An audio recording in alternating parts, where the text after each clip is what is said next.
Hello students, welcome to our channel NCERT Full Concept Clarity. My name is Kiran. आज का हमारा topic है working of institutions. First है इसमें overview. Democracy is not just about the people electing their rulers. Democracy सिर्फ ये नहीं कि हमने पीपल को इलेक्ट कर लिया कि आओ अपनी गवर्नमेंट बनाओ, रूल करो. In a democracy the rulers have to follow some rule and procedure. किसी भी लोकतांत्रिक सरकार में उनके कुछ रूल्स एंड रेगुलेशंस होते हैं जिसके अकॉर्डिंग उन्हें काम करना होता है. They have to work with and with in institutions. This chapter is about the working of such institution in a democracy. किसी भी डेमोक्रेसी में किस तरीके से काम होता है उसी के बारे में हम इस चैप्टर में पढ़ेंगे. We try to understand this by looking at the manner in which major decision are taken and implement in our country. इसमें हम ये देखेंगे कि कैसे किसी भी मेजर टॉपिक पर डिसीजन लिया जाता है और उसे इम्प्लीमेंट किया जाता है. We also look at how dispute regarding this decisions are resolved. अब इसमें हम ये भी देखेंगे कि किसी भी डिसीजन पर अगर कोई झगड़ा हो जाता है तो उसको कैसे रिजॉल्व किया जाएगा. In this process we come across 3 institutions that play a key role in major decision. Legislature, executive and judiciary. इसमें हमने 3 इंस्टीट्यूशंस के बारे में पढ़ना है. ठीक है. You have already read something about the institution in every earlier classes. हमने पिछले क्लासेस में पढ़ाई है. We shall quickly summarise those and move on asking large questions. In the course of each institution we ask, what does this institution do? ये कौन से काम करती है? How is this institution connecting to other institution? ये जो संस्थाएं होती हैं वो दूसरे institution से कैसे connect करती हैं? What make its functioning more or less democratic? ऐसे कौन से काम होते हैं, कौन से functions होते हैं जिसकी वजह से ये democratic कहलाती है? The basic objective here is to understand how all these institutions together carry on the work of government. हमारा जो बेसिक ऑब्जेक्टिव है इसको पढ़ने का क्या है कि गवर्नमेंट जो है वो इन इंस्टीट्यूशंस के थ्रू कैसे काम करती है. Sometime we compare these with similar institution in other democracies. In this chapter we take our example from working of national level government call central government. इसमें हम कैसे जानेंगे कि हमारी गवर्नमेंट जो है वो कैसे वर्क करती है सेंट्रल गवर्नमेंट के थ्रू, यूनियन गवर्नमेंट और just government of India. While reading this chapter you can think of and discuss example from the working of government in your states. इससे हम ये भी देखेंगे कि हमारे स्टेट्स में कैसे काम हो रहे हैं. फर्स्ट है how is a major policy decision taken. किसी कोई भी जो मेजर पॉलिसी होती है उसके ऊपर डिसीजन कैसे लिया जाता है. A government order. On August 13, 1919 the government of India issue an order. 13 अगस्त 1990 में गवर्नमेंट ने एक ऑर्डर इशू किया था. It was called office memorandum. Like all government orders it has a number and it's known by that OM number 36012/31/90 East SCT dated 13/8/1990. The Joint Secretary, an officer in the Department of Personnel and Training in the Ministry of Personnel, Public Grievance and Pension, signed the order. It was quite short, barely 1 page. ये जो order होता है इसको हम बोलते हैं office memorandum और इसका एक अपना नंबर होता है जिससे ये जाना जाता है. इस डॉक्यूमेंट के ऊपर जॉइंट जो सेक्रेटरी होते हैं department personnel and training minister या फिर पब्लिक ग्रीवियंस के होते हैं या जो पेंशन के जो भी मंत्री होते हैं वह अपने साइन करते हैं इस ऑर्डर पे. ये एक छोटा सा पेज लाइक होता है. It look like any ordinary circular और notice that you have been seen in the schools. ये उस टाइप का सर्कुलर या नोटिस होता है जैसा हम स्कूल्स में देखते हैं. The government issue 100 of orders every day on different matters. जो हमारी गवर्नमेंट है वो हर दिन बहुत से इश्यूज़ पर अपने ऑर्डर जो है वो जारी करती है. But this one was very important and become a source of controversy of several years. But ये जो ऑर्डर पास किया था ये बहुत इंपॉर्टेंट था और कई सालों तक ये विवाद का मुद्दा बना रहा. Let us see how the decision was taken and what happen later. अब हमने ये देखना है कि ये डिसीजन लिया कैसे गया और इस डिसीजन के लेने के बाद क्या हुआ.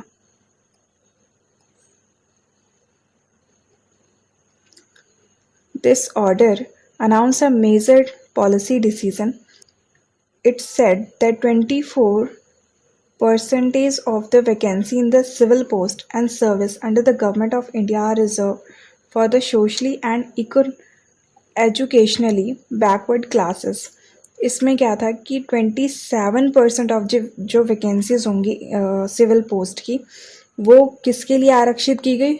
Socially and educational backward classes, मतलब जिनके पास इतना पैसा नहीं होता कि वे अच्छी शिक्षा ले सकें. SCBC is the another name for all those people who belong to the castes that are considered backward by the government. इस कास्ट को क्या बोला गया? SCBC. इससे रिलेटेड जितने भी लोग थे वो सारे इसी में आते थे. The benefit of the job reservation was still then available only to schedule caste and schedule tribes. अभी तक ये जो बेनिफिट था वो सिर्फ शेड्यूल कास्ट और शेड्यूल ट्राइब्स के लिए था. Now a third category called SCBC was introduce. अब एक नवी कैटेगरी आई जिसका नेम था SCBC. Only person who belong to backward classes were eligible for this quota of 27% jobs. Other couldn't compete for this job. इस job के लिए सिर्फ बैकवर्ड क्लास में जो बिलोंग करते हैं पर्सन्स वही सिर्फ इसके लिए एलिजिबल होंगे, बाकी इस जॉब के लिए compete नहीं कर सकते. डिसीजन मेकर, कौन डिसीजन लेता है ये?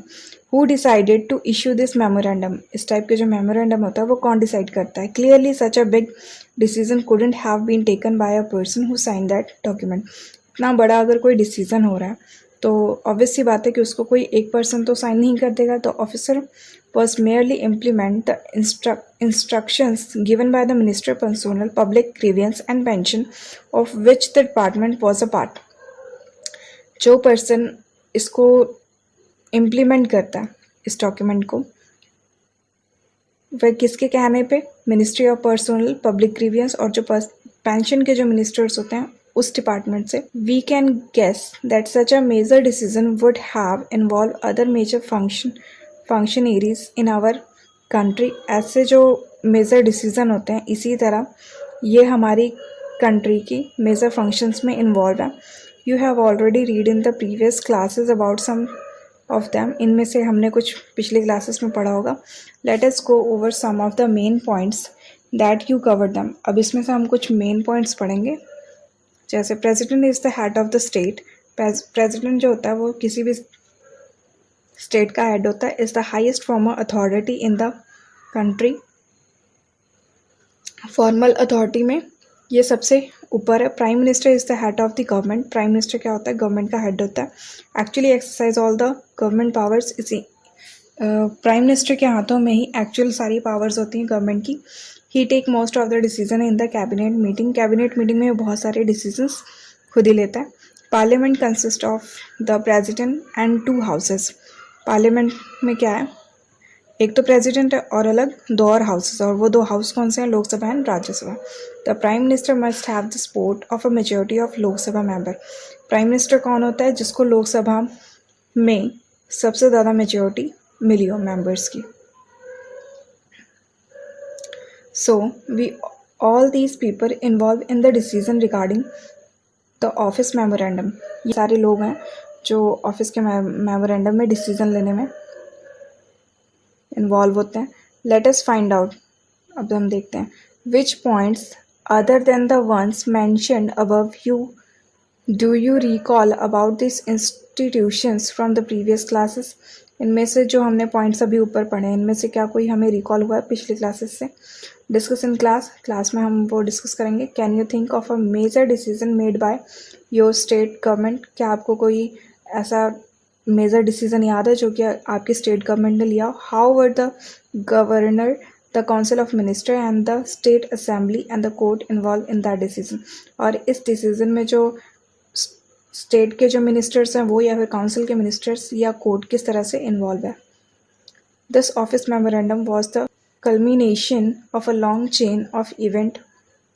The government of India had appointed the second backward class commission in 1979. Government ने क्या किया था 1979 में सेकेंड बैकवर्ड कमीशन को अपॉइंट किया था। It was headed by BP Mandal, इसके मेन हेड बीपी मंदाल थे।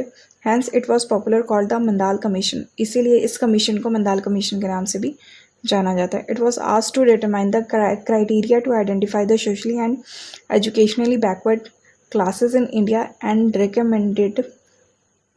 recommend steps to be taken for their advancement। और इन जो बीपी मंदाल थे उनको बोला गया कि आप सोशली एंड एजुकेशनली जो बैकवर्ड क्लासेस के लोग हैं उनको आइडेंटिफाई करें और जो भी उनके विकास में जो भी काम करना है वो सारे करें। The commission gave its report in 1980। Commission ने अपना रिपोर्ट कब दिया 1980 में। मेड मैनी रिकमेंडेशन, और इसमें बहुत सारे सिफारिशें आई। One of this was that 27% of government job be reserve for the socially and educationally backward classes. सबसे बड़ी इसमें जो सिफारिश थी वो क्या आई थी कि 27% जो जॉब्स हैं, वैकेंसीज हैं, उनको रिजर्व किया जाए educationally and socially backward classes के लिए। The report and recommendation were discuss in the parliament में इस रिपोर्ट के बारे में और इसकी जो सिफारिशें जो लोग कर रहे थे उसके for several years many parliamentaries and parties kept demanding the implement of the commission recommendation। Parliament में बहुत सारे पार्टीज थे, उनके जो नेता थे उन्होंने काफ़ी रिकमेंडेशन की कि इस कमीशन को इम्प्लीमेंट किया जाए। Then come the Lok Sabha election of 1989। In its election manifesto the Janata Dal promised that if voted to power it would implement the Mandal commission report. क्या हुआ जब 1989 में लोकसभा के जब इलेक्शंस हुए तो उस टाइम पे जनता दल पार्टी ने ये प्रॉमिस किया था कि अगर हम ये चुनाव जीत जाते हैं तो वो क्या करेंगे, मंदाल कमीशन रिपोर्ट को इम्प्लीमेंट कर देंगे। द जनता दल did from the government after this election. इस इलेक्शन के पूरे होने के बाद जनता दल ने क्या किया, अपनी गवर्नमेंट बना ली। Its leader VP Singh become the prime minister. उनके जो लीडर थे वो वीपी सिंह थे, उस टाइम के prime minister. Several development took place after that. उसके बाद बहुत सारे विकास हुए। Now I can see clearly that is why they talk of Mandalisation of policies, don't they. The President of India in his address to the Parliament announced the intention of the government to implement the recommendation of the Mandal commission. इसके बाद क्या हुआ, president ने खुद अपनी मंजूरी दे दी कि मंदाल commission को इम्प्लीमेंट किया जाए। On 6 August 1990 the union cabinet took a formal decision to implement the recommendation. 1919 में क्या हुआ कि यूनियन की जो कैबिनेट थी उसने भी डिसीजन ले लिया इसको इम्प्लीमेंट करने में। Next day prime minister VP Singh inform the parliament about this discussion through a statement in both houses of parliament. Next day तो वीपी सिंह थे, उन्होंने पार्लियामेंट की दोनों ही जो हाउसेज थे, लोकसभा एंड राज्यसभा में, ये डिस्कशन की, ठीक है, formally. The decision of the cabinet was send to the department personal and training. ये जो डिसीजन लिया गया दोनों हाउसेज ऑफ पार्लियामेंट के द्वारा या फिर प्राइम मिनिस्टर के द्वारा, इसको आगे किसके लिए भेजा गया, department of personal and training के लिए। The senior officer of department drafted an order in line with the cabinet decision and took the minister's approval.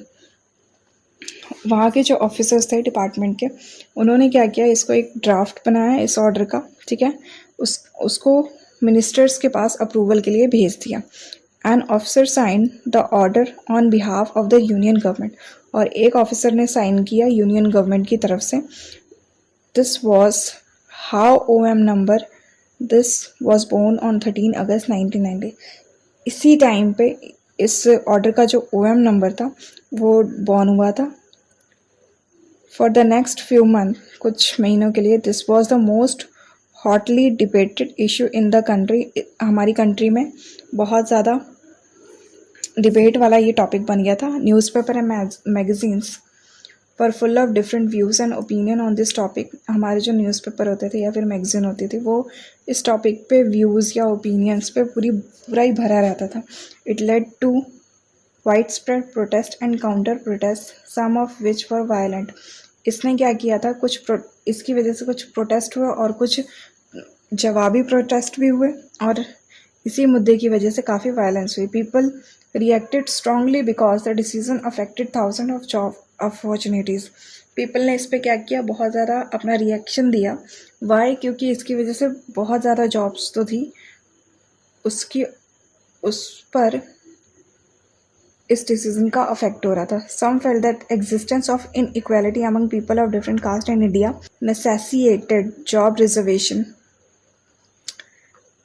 कुछ लोगों का ये मानना था कि इससे क्या होगा कि लोगों में इनइक्वालिटी आ जाएगी रिजर्वेशन के नाम पे।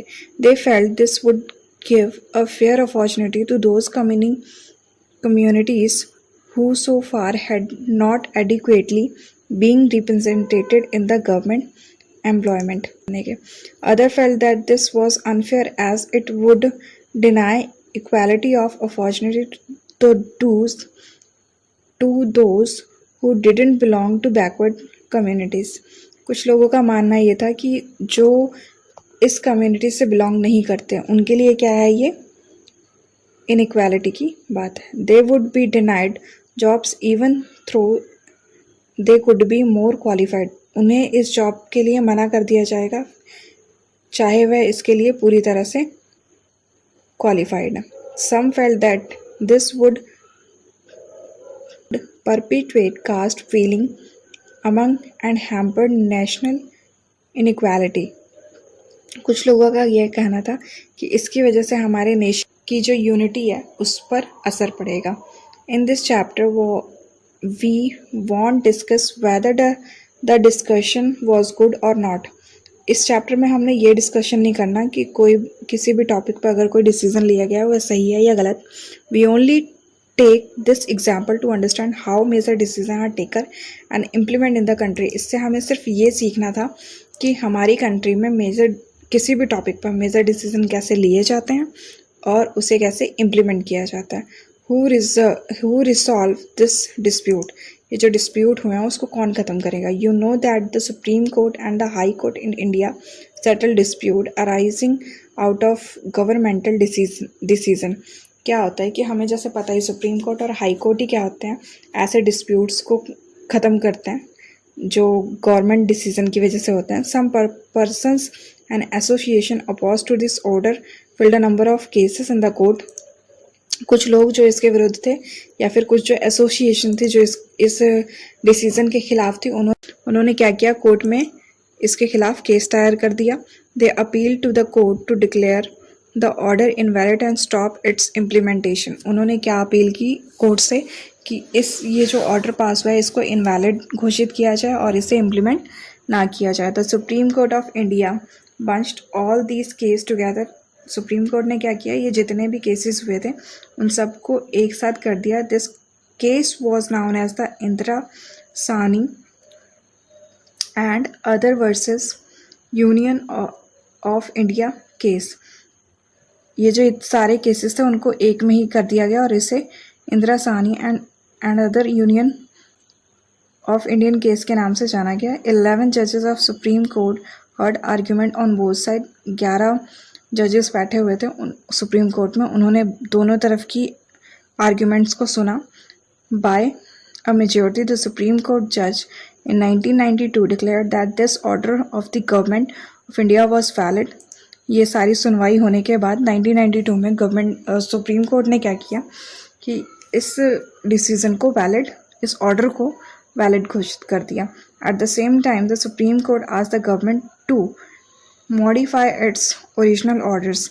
उसी टाइम पे सुप्रीम कोर्ट ने क्या बोला कि आप इस ऑर्डर में थोड़े बहुत मॉडिफिकेशन कीजिए। It said that well-to-do person among the backward classes should be excluded from getting the benefit of reservation. उन्होंने क्या बोला कि इस बैकवर्ड क्लास से जो भी रिलेट करते हैं वो बंदे जो मतलब फाइनेंशियली बहुत अच्छे हैं उन्हें इस रिजर्वेशन का बेनिफिट बिल्कुल ना मिले। According the department of Personnel and Training issued another office memorandum on 8 September 1993. The dispute thus come to an end and this policy has been followed since then. उसके बाद जो डिपार्टमेंट थी personal and training की, उसने दोबारा एक अपना office का मेमोरेंडम जारी किया 8 सितंबर 1993 में. उसके बाद जाकर ये डिस्प्यूट ख़त्म हुआ और तब से ये पॉलिसी फॉलो होने लग गई. नीड फॉर पॉलिटिकल इंस्टीट्यूशन, हमें क्यों ज़रूरत पड़ी किसी पॉलिटिकल इंस्टीट्यूशन की. We have seen one example of how the government work, हमने ये देख लिया कि गवर्नमेंट वर्क कैसे करती है. Governing a country involve various such activities. For example, the government is responsible for ensuring society to the cities and providing facility for education and health to all. हमने अब क्या देखना है कि गवर्नमेंट में बहुत सारी एक्टिविटीज़ इन्वॉल्व होती हैं. जैसे कि गवर्नमेंट की क्या रिस्पॉन्सिबिलिटी होती है, लोगों को सिक्योरिटी देना और उनको अच्छी से अच्छी मेडिकल और एजुकेशनल फैसिलिटी देना. It collect taxes and spend the money, thus raise on administration, defence and development programmes. क्या करती है गवर्नमेंट, टैक्सेस कलेक्ट करती है एंड देन उसी पैसों को हमारी मिनिस्ट्रीज़ पर, हमारी जो फौज वगैरह है या डिफेंस मिनिस्ट्री पर खर्च करती है. It formulate and implement several welfare schemes. Some persons have to take decision in how to go about this activities, other have to implement this decision. कुछ लोग क्या करते हैं, इन स्कीमों पे डिसीजन लेते हैं कैसे क्या काम होने हैं, और कुछ जो होते हैं उसको इम्प्लीमेंट करते हैं. If dispute arise on these decisions or their implementation, what should be someone to determine what is right or what is wrong. अगर कोई डिस्प्यूट अराइज होता है किसी भी डिस्कशन के ऊपर या उसके इम्प्लीमेंटेशन के ऊपर, तो उस टाइम क्या किया जाता है कि उस what is right or what is wrong. It is important that everyone should know who is responsible for doing what. अब कुछ भी अगर हो रहा है तो उसका एक बंदा तो रिस्पॉन्सिबल होना ही चाहिए, ठीक है. What is also important, it is also important that these activities keep taking place even if the person in key position change. So to attend to all these tasks, several arrangements are made in all modern democracies. ये सारे काम करने के लिए modern democracy में बहुत सारे arrangements हुए. Such arrangement are called institution. इसी अरेंजमेंट को क्या कहा जाता है, इंस्टीट्यूशंस. जैसे कि अगर हेल्थ से रिलेटेड कोई इशू हुआ है तो उसका जवाब दे कौन होगा, हेल्थ मिनिस्टर, ठीक है. इसी तरह अलग अलग इंस्टीट्यूशन को बांट दिया गया कि कोई हेल्थ को संभाले, कोई एजुकेशन को संभालेगा, और उसमें कुछ भी अगर हेरा फेरी होती है या कुछ भी उसमें प्रॉब्लम होती है तो उसका एक बंदा जो होगा वो रिस्पॉन्सिबल होगा. A democracy work well when these institution reform function signed to them. कोई भी डेमोक्रेसी कब काम करती है, जब ये जो सारी इंस्टीट्यूशंस है वो अपना काम अच्छे से कर रही होती हैं. The constitution of any country lays down basic rule on the powers and function of each institution. हमारी ये जो किसी भी कंट्री की कॉन्स्टिट्यूशन जो होती है वो इन्हीं रूल्स एंड पावर फंक्शंस के ऊपर काम करती है. For example above we see several such institution at work. बहुत सारे हमने वर्क करते हुए देखे. कैसे, the prime minister and the cabinet are institution that take all the important policy decision. Prime minister और कैबिनेट ही होते हैं जो किसी भी इम्पॉर्टेंट पॉलिसी के ऊपर डिसीजन लेते हैं. The civil servant working together are responsible for taking step to implement the ministry decision. Civil servant जो होते हैं वो क्या करते हैं, इस डिसीज़न को पूरे में इम्प्लीमेंट करने के लिए रिस्पॉन्सिबल होते हैं. Supreme court is an institution where dispute between citizen and the government are finally settled. Supreme court का क्या काम होता है कि अगर सिटीजन्स के और गवर्नमेंट के बीच में कोई भी डिस्प्यूट होता है तो उसको सेटल करे. Can you think of some other institution in this example. क्या आपको और कोई इंस्टीट्यूशन का एग्जाम्पल आ रहा है. This is there what is their role और उसका काम क्या है. Working with institution is not easy. Institution involve rule and regulations. किसी भी इंस्टीट्यूशन का जो वो काम होता है वो इतना ईजी नहीं होता, उसमें रूल्स एंड रेगुलेशंस होते हैं. This can bind the hands of leader. Leaders के हाथ इससे बंधे होते हैं. जैसे कि लीडर्स जो होते हैं वो इन्हीं रूल्स और रेगुलेशन के दायरे में रह के अपना काम करेंगे. Institution involve meeting committees, routines This often lead to delay and complication.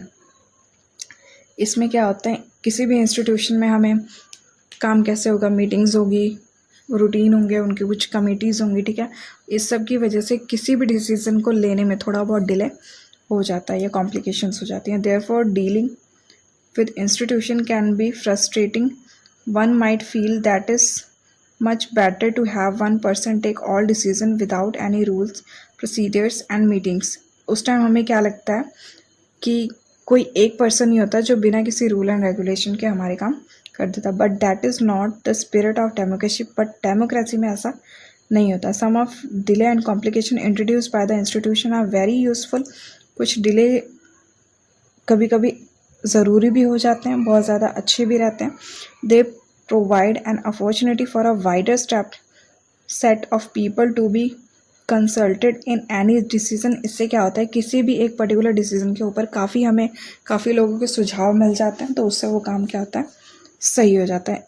Institution make it difficult to have a good decision taken very quickly. Institution क्या होता है, किसी भी डिसीज़न को बिल्कुल फास्ट लेने के लिए डिफ़िकल्ट हो जाता है, but they also make it equally different to rush through a bad decision. और इसी तरह अगर कोई डिसीज़न किसी डिसीज़न को लेने में लेट हो रहा है, ठीक है, तो उसका कई बार बैड इफेक्ट भी पड़ जाता है. That is Y democratic government insist on institution. इसीलिए क्या होता है कि डेमोक्रेटिक गवर्नमेंट को इंस्टीट्यूशन में काम करना पड़ता है. नेक्स्ट टॉपिक करेंगे अगली वीडियो में. So thanks for watching this video.